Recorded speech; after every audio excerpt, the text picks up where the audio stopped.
안녕하세요, 찰리브라입니다. 지금 현재 이제 시장 상황과 제가 조금 전에 이제 자료 수집했던 거랑 비트코인 그 해시레이트랑 난이도랑 이제 종합적으로 제가 오늘 설명을 드릴 거거든요. 그래서 알트코인하고도 분명히 관련이 있기 때문에 제가 이제 말씀을 드리는 거를 이해를 하시는 게 아마 매매하시는데 훨씬 많이 도움이 되실 거예요. 일단 첫 번째 제가 말씀드릴 건 뭐냐면 비트코인이 현재 세력들이 왜 비트코인을 횡보시키냐, 이 이유에 관해서 여러분들이 아셔야 돼요.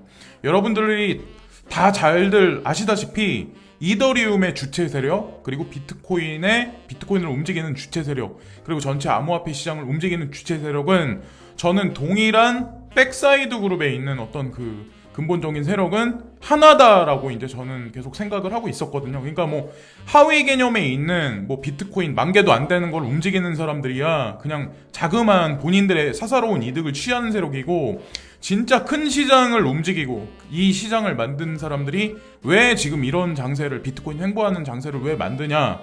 그래서 제가 이것저것 이제 자료를 준비를 했었는데, 일단 차트적인 관점에서는 커다란 이제 삼각수렴 패턴에서 위로는 뚫지 못하는 패턴.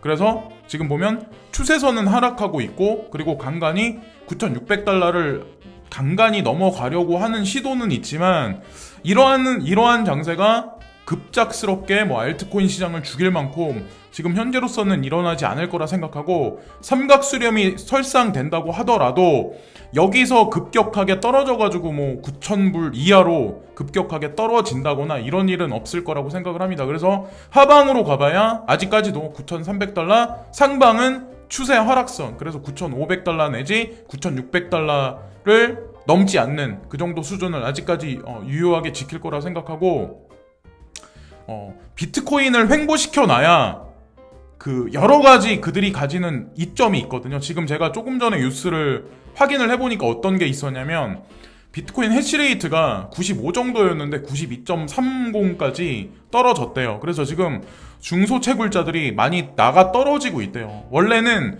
최소한 아무리 못해도 1,500달러는 돼야 되거든요. 그러니까 말려 죽이는 거죠. 사실 알고 보면 여기서 먹이를 주지 않고 그냥 서서히, 시장에 충격은 안 주되 서서히 그냥 떨어져 나가게 하는 거야. 거기다 더 웃긴 건 그 비트코인 채굴기 신형 S19이죠. 그게 아직 배달이 안 됐어. 그러니까 이게 더 웃긴 거라는 거죠, 지금 현재의 상황이. 자, 그럼에도 불구하고 비트코인은 약간 애매모호하게 생겼는데, 차트적 관점에서 이더리움 같은 경우는 진짜 나쁘지 않아요. 극과 극 상황이야, 현재의 상황이. 그래서 이더리움은 삼각수렴 패턴을 강하게 상방으로 돌파한 상황에서 지금 현재의 라인에서 왜 이걸 못 뚫치라고 생각하지 마시고 이 상태에서 며칠을 보낼 수는 있어요. 근데 다음 지점이 어느 지점이냐면 달러로 했을 때 300달러 구간. 그러니까 원화로 환산했을 때 37만원? 36만 뭐 몇천원 정도? 이 정도라고 보시면 돼요. 그래서 그때를 언제 가냐라고 우리가 한번 기대를 한번 해보면 되고, 가장 중요한 건 이 이더리움이나 비트코인 캐시나 뭐 이오스나 상위 마켓캡에 있는, 시총 상위에 있는 알트코인들이 분기를 지금 못하고 있는데, 사실상 지금 현재 장세가 어떤 거냐면 미들캡 코인들의 반란 중이다. 지금 현재 아마 아실 거예요.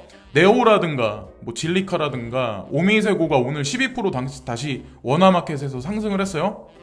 그래서 이들 이제 미들캡 코인들이 반란이 끝나면 그 다음에 이제 시총 상위 코인들이 다음 차순이 되지 않을까라고 이제 생각을 하고, 그 리더격이 되는 건 분명히 이더리움과 뭐 에이다나 뭐 이런 코인들이 아마 분명히 움직일 거라고 생각을 합니다. 자, 그리고 비트코인 캐시에 관해서 궁금해 하시는 분들이 되게 많은데, 뭐 이게 언제 간다라고 딱 뚜렷하게 제가 말씀드리기는 애매모호한 게 너무 많기 때문에 저는 그냥 뭐 이런 거래소에서 나오는 이런 호재거리 뉴스를 보고 그냥 말씀을 드리려고 해요. 자, 일단은 비트맥스가 선물 시장에 있어서는 전 세계에서 가장 어떻게 보면 독보적인 위치에 있는 거래소거든요. 근데 이 거래소가 비트코인 캐시가 US 달러하고 페어되어 있는 거래소에서 25배짜리 마진을 열었다. 이게 그리고 그냥 마진도 아니고 무기한 계약이에요. 무제한. 그러니까 기한이 없어요. 그냥 무제한이야. 25배짜리. 근데 이 25배짜리 US 달러 마켓에 지금 있는 코인들이 뭐냐면 비트코인, 이더리움, 그리고 XRP, BCH까지 이 네 가지 코인밖에 없어요, 아직까지. 그래서 BCH가 지금 어떻게 보면 상위급으로 올라가는 그 단서로 이 지금 이 페어된 거를 보시면 좋지 않을까. 그래서 어쨌건 비트코인 캐시 가지고 계신 분들 같은 경우 좀 힘을 내보세요. 예. 여기서 이제 선물 시장이 BCH가 여기 들어갔다는 얘기는 향후 만약에 유동성 공급이 주기적으로 일어나서 선물 시장이 움직이기 시작하면 아마 이것도 아마 파동이 일어날 가능성이 높고, 또 하나 이제 제가 트위터를 보면서 요즘에 이제 미국에서 시위가 되게 많이 일어나고 있잖아요. 그래서 제가 그걸 짜집기해서 편집까지 해서 다 진짜 적나라하게 지금 현재 일어나는 상황을 다 보여드리려고 해도 유튜브에서 제약사항이 워낙 많기 때문에 그냥 제가 말로 설명드리면 어느 정도냐면, 우리 배트맨 시리즈 보잖아요. 영화 보면 배트맨 나오고 고담시티 나오잖아요. 고담시티에서 사람들이 막 뭐 상점 털고 막 길 가는 사람 막 때리고 막 이러잖아요. 실제로 그런 일이 대다수의 도시에서 일어나는 건 아니지만 지금 현재 미국 진짜 실제로 길거리에서 그런 일들이 비일비재하고 경찰하고 대치하고 있는 그런 행인들이 되게 많아요. 예. 그걸 트위터를 보시면 아마 되게 많은 걸 아마 보실 수 있을 거예요. 매스컴에 나오지 않는 거를. 저 이제 그걸 보면서 진짜 전율을 느꼈거든요. 야, 진짜 무섭구나. 이게 진짜 장난 아니구나. 이런 걸 느꼈어요. 근데 그 와중에 누군가가 이 시위대 현장 앞에서 비트코인이 미국을 구할 거야 해서 본인 혼자 이제 시위를 하고 있는데 비트코인 투자자라서 그런지 모르겠지만 어쨌건 앞날이 이렇게 갈 거라는 거, 이거에 관해서 뭐 이분도 믿고 계시고 여러분들도 아마 다들 아마 그거에 관해서는 아마 확신하고 계실 거예요. 지금 현재 뭐 금융 시스템이 거의 말기에 있다는 걸 아마 여러분들 다 아실 거고, 이게 언제까지 계속 가지는 않을 거라 저는 이제 생각을 합니다. 자, 그래서 이걸 또 한 가지 말씀드리고, 자, 다시 이제 비트코인 쪽으로 와서 해시레이트가 제가 조사를 했을 때 95.34였는데 이게 급작스럽게 떨어져가지고 지금 92.34 정도까지 떨어졌대요. 그래서 중소채굴자들이 지금 떨어져 나간다. 그러니까 가격을 여기서 떨구지 않은 상태임에도 불구하고 중소채굴자들이 그러니까 지금 여기서 그냥 말라서 그냥 떨어지는 거죠. 이득이 안 나니까, 채산성이 계속 딸리니까. 반감기가 와서 12.5에서 지금 보면 6.5로 줄었기 때문에 가져가는 코인은 없는데 여기서 버티지 못하죠. 그래서 어떤 일이 있냐면, 근데 또 시장은 또 죽이지 않으려는 노력을 또 하는데, 이게 보시면 난이도거든요. 비트코인 난이도. 근데 난이도를 정확히 지금서부터 3일이나 4일 후에, 그러니까 목요일에서 금요일 사이에 마이너스 6.30. 그래서 난이도를 좀 낮춰줘요. 난이도를 낮춰주겠다고 하는 얘기는 여기서 비트코인 상승세가 있을 가능성도 있거든요. 그리고 약간 대기업 위주로 된 채굴풀 해시레이트가 좀 점유율이 점점 높아가면서 좀 비트코인에 관한 장악력을 좀 올려 붙일 가능성이 높아요.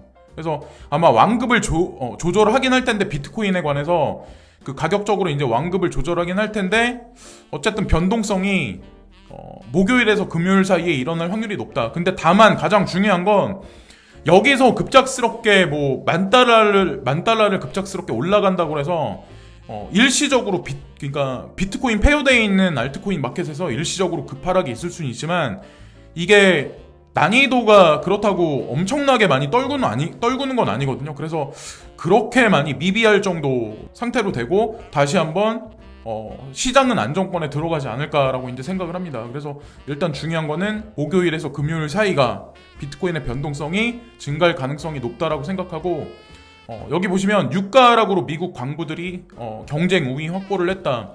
여러분들한테 이제 한 가지 더 말씀드리고 싶은 게 뭐냐면, 왜 대형 채굴장이 텍사스에 자리 잡나, 이거에 관해서 우리가 한번 생각을 해봐야 돼요. 왜 비트코인이 돈이 안 되고 안 좋을 거다, 떨어질 거라 생각하는데 왜 이들은 채굴에 관해서 왜 이렇게 집중을 할까? 그리고 3차 산업 쇠퇴로 인해서 유류 사용이 감소하고 있기 때문에 지금 그걸로 인해서 미국 광부들이 경쟁 우위에 섰다.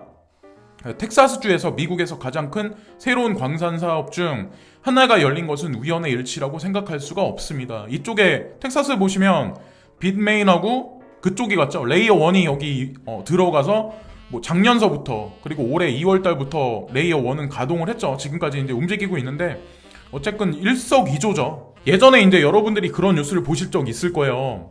우리나라에서도 암호화폐에 조세를 거둘 거다. 그리고 채굴 산업에 관해서도 세금을 거둘 거다. 이거를 보신 적 있을 거예요. 그래서 제가 그거랑 관련해서 한 가지 이제 말씀드릴 게 있어가지고 여기 유류세 내역에 관해서 가져왔는데 우리나라 정부가 그 유류세가 되게 비싼 걸 아시죠? 다른 오히려 중국이나 미국보다 뭐 원유 생산국이 아닌 것도 있지만 유난히 높아요. 자 보세요. 여기 보시면 휘발유 가격이 그러니까 예전 자료이긴 한데 어쨌든 2018년 9월달 자료이긴 한데 퍼센테이지만 보시면 돼요. 휘발유 가격이 예를 들어서 1638원이다. 예전 거긴 하지만 일단 퍼센테이지만 보세요. 54.6%가 정부에서 뜯어가는 세금이에요. 그 경유는 세금이 45.9%가 정부에서 가져가는 세금이에요. 그리고 부탄, LPG 같은 경우는 29.7%가 정부에서 가져가는 세금이에요. 지금 여러분들 아마 아시겠지만 전기자동차 효율은 점점 올라가고 있고 전기자동차는 사용한 사람들이 점점 늘어나고 있어요. 이렇게 되면 어떻게 할까요? 유류산업에서 정부가 가져갈 수 있는 돈이 점점 적어질 수밖에 없어요. 그러면 결국에 이들이 택할 수 있는 건 결국 뭐냐? 채굴장에 관해서 국가 기관 산업으로 만들 수밖에 없다라고 제가 말씀드렸잖아요. 이 남아도는 잉여 에너지를 어느 쪽으로 전 세계 금융 세력들이 어느 쪽으로 사람들을 몰아가야 할까요? 자, 그 안에 이제 해답이 있는데 레이어 1이 암호화폐 채굴 자금 5천만 달러를 확보했다. 이게 예전 뉴스이긴 하지만 조금 더 여러분들한테 이 지금 어떤 암호자산 시장이 국가 기관 산업으로 될 거라는 거에 관해서 확신을 드리려고 제가 이제 말씀드리려고 하는데 이 레이어 1이 이제 무슨 얘기를 하냐면 칩도 생산하고 본인들이 채굴도 하고 있어요. 우리 칩이 앞으로도 최소한 8년간은 경쟁력이 있을 것이다 라고 예상을 한다. 여러분도 자신만의 칩을 갖고 싶을 것이다. 우리는 독자적인 변전소도 갖추고 있는데 얘는 사실상 독자적인 발전소를 갖추고 있는 것과 버금가는 것이다. 여기서 보면 최소한 8년간은 경쟁력이 있을 것이다 라고 예상한다라고 여기 써있잖아요. 이 얘기인즉슨 최소한 아무리 못해도 8년간은 암호화폐 장세가 상승할 거다라는 그런 얘기를 하는 거죠. 채굴장을 텍사스에 이제 셋업 시키면서. 자, 이게 이 사람이 이제 그 레이어 1이 이런 얘기를 왜 하는지에 관해서 우리가 알아야 되는데 레이어 1에 투자한 사람들이 누구냐? 페이팔의 피터 틸, 그리고 제가 이제 가장 많이 즐겨보는 어떤 그 주된 핵심 정보 루트인 디지털 커런시 그룹, 여기 나오죠. 디지털 커런시 그룹, 그리고 미국의 투자자이자 프로테제 파트너스의 설립자인 제프리 테런트 등의 지원을 받았다. 이들이 정신이 나가서 뭐 2018년도 12월 말에 이렇게 거대한 돈을 여기다 투자를 했을까요? 그건 아니라고 생각하거든요. 분명히 우리가 모르고 있는 뭔가가 분명히 있을 거라는 거죠. 자, 그래서 그걸 또 한 가지 말씀드리고, 오미세고에 관해서 가지고 있는 홀딩하고 계신 분들이 아마 되게 많을 거예요. 제 채널 보시고 계신 분들 중에. 근데 오미세고가 호재 뉴스가 나와서 그런지는 모르겠지만 어쨌든 중요한 건 코인베이스 프로나 코인베이스에 상장돼 있고 코인베이스 프로 중에는 4가지 페어되어 있는 어떤 BTC 마켓에, 그리고 달러 마켓, USDC 마켓, 이더리움 마켓, 이렇게 다 페어가 돼 있기 때문에 누가 봐도 괜찮은 코인이라는 걸 아실 수 있고, 이들이 그 오미세고에서 OMG 네트워크로 리브랜딩을 했어요. 그래서 이 뜻을 여러분들이 잘 보셔야 되는데, 전과 다른 루트로 아마 앞으로 이제 로드맵이 진행될 확률이 높고 메인넷이 점진적으로 가까워오고 있다고 보시면 돼요. 그러니까 오늘하고 내일 같은 경우는 마세리가 이게 중심에 참여해서 컨퍼런스를 진행한다고 알고 있거든요. 그래서 아마 호재 뉴스를 내일도 던질지 모르겠지만 어쨌건 그것으로 인해서 시세가 약간이라도 서징했다고 이제 생각을 합니다. 어쨌든 ERC20가 이더리움 2.0이 분기에서 움직이기 시작하면 ERC20에 있는 코인 중에 하나이기 때문에 이것도 움직이고, 카이버 네트워크라든가 여러 가지 ERC20들이 분명히 시세 상승 분출이 앞으로 한 달 내지 2달간에 걸쳐서 있을 확률이 높다는 거를 끝으로 이제 말씀드리면서 이번 영상은 마치겠습니다. 지금까지 찰리 브라운이었고, 오늘도 시청해주신 모든 분들께 감사를 드리고요. 구독과 좋아요 끝으로 부탁드립니다. 오늘도 감사합니다.